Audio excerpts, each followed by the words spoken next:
If you're a data leader, the quality of your team will matter way more to your results than the quality of your tools. Great data people can take the most basic data infrastructure and make magic with it. Meanwhile, you can spend $37 million on the world's most advanced data stack, and without good team members, you're still not going to get anywhere. Here's 3 ways you can help your team so that they can help your business be successful and you personally as a data leader to be successful. So number 1, fire poor performers and train the rest of the team. And I know it sounds crazy that you're going to help your team by firing people, but a couple of poor performers can poison things for the rest of your team, right? These are like data engineers who aren't doing their job, which means that all the data scientists and the data analysts don't have the data that they need. Or if you've got a whole team of analysts and one person is really underperforming, the rest of the team has to do all of the work to cover for them. And so what ends up happening is you end up building resentment and people get burnt out and the best people on your team leave. And so you generally as a leader get to choose. Do you want to keep your best people or do you want to keep underperformers? Because you're only going to end up with one type of person on the team. Most teams, this isn't a huge percentage. It's generally a pretty small percentage, but what I've found with data leaders oftentimes is that they oftentimes struggle to do this for obvious reasons, but that's part of step number 1. And then the second part of step number 1 is the rest of your team, you should be investing in their growth and investing in their development. Data people have an unlimited amount of things to learn in order to be effective in business, right? They need to help solve the toughest problems in business with their technology and data skills, which means that there is a lot to learn about the business. There's a lot to learn from a business acumen perspective. There's a lot to learn from the technology perspective. And there's a lot to learn about being effective inside an organization. And you should be helping them with that. No data person comes into the field knowing everything that they need. And even 10, 20 years in, people still need to develop. I have a couple decades now doing data work, and I'm still learning things all the time. So really invest in your team, whether it's your time as a manager to help people get tactical things that you've seen that they could be doing better, whether it's technical training, something that is holding them back from being effective, whether it is business, whether it's training on the business side of data with a program like the Top Data People Professional Development Program. But there are so many options and let the person drive it.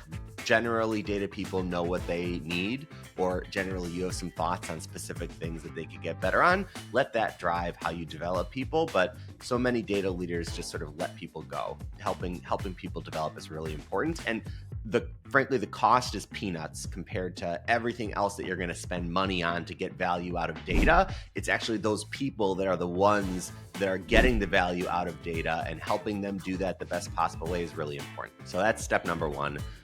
Fire underperformers and train everyone else. Step number 2 is hiring top talent. And this is a massive topic. There's so much that I could talk about around hiring top talent, but I've decided for here to try to condense it to one mindset. And if you approach hiring with this mindset, you're going to be far more effective than the way that most people approach hiring. And my advice is to go from they can do the job to they are going to be amazing at the job. They're going to be awesome. And so many data leaders, for obvious reasons, data jobs are amorphous. So they look at a candidate and you think, yeah, this person seems like a generally good data person. I think they can probably figure it out. All right, sure, let's hire this person. And my strong recommendation is that this person seems like they can do the job is actually a red flag. And that's not a green flag. The green flag is this person is going to be amazing. They're going to make such a difference. When you find people like that, go and hire them. And I know it's very tough to wait, but it's worth waiting. It's worth waiting. Just imagine you fill your team with people who are absolutely awesome as opposed to people who maybe they can do the job. And by the way, this is not a reflection of any individual data person. There's so many different types of data jobs. The same person will be, oh my God, this person is going to be amazing at some jobs, and they're going to be, meh, I think they could do the job at other jobs. This isn't about a personal thing. It's about a fit, and it's about how you see them being successful in your organization. And then the third point is to set your team up for success. There is so much that needs to get done effectively at the leadership level in order for your team to succeed. And a lot of this is on you as a data leader.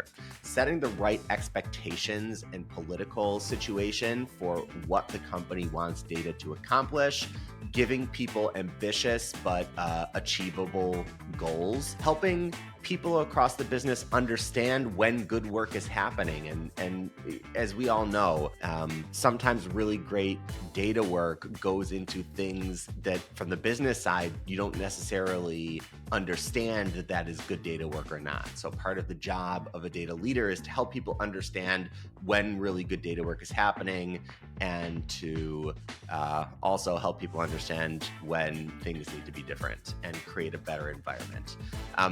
Your team still needs to be good to operate in that environment, but if you don't have a good environment, it is very challenging even for amazing people. And the way that I think about it is, there's like the math problems where one train is chasing another train, and you have to calculate when the trains are going to crash based on the speeds of the trains.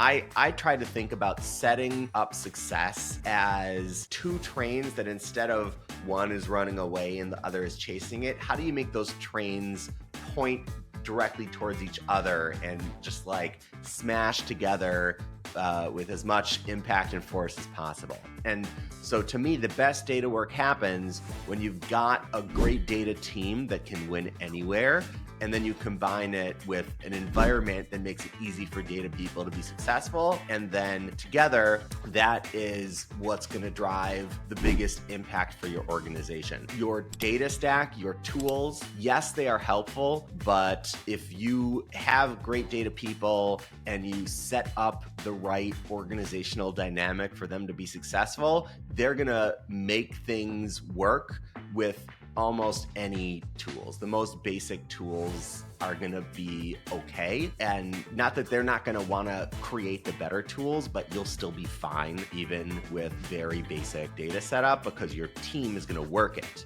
As opposed to if your team is not at that level and you invest no matter how much in the data stack, it's not going to make it work. So that's it. Data leaders, it's your team, not your tools. This only scratches the surface, but I think that's enough for one video. Follow along for more. Take care.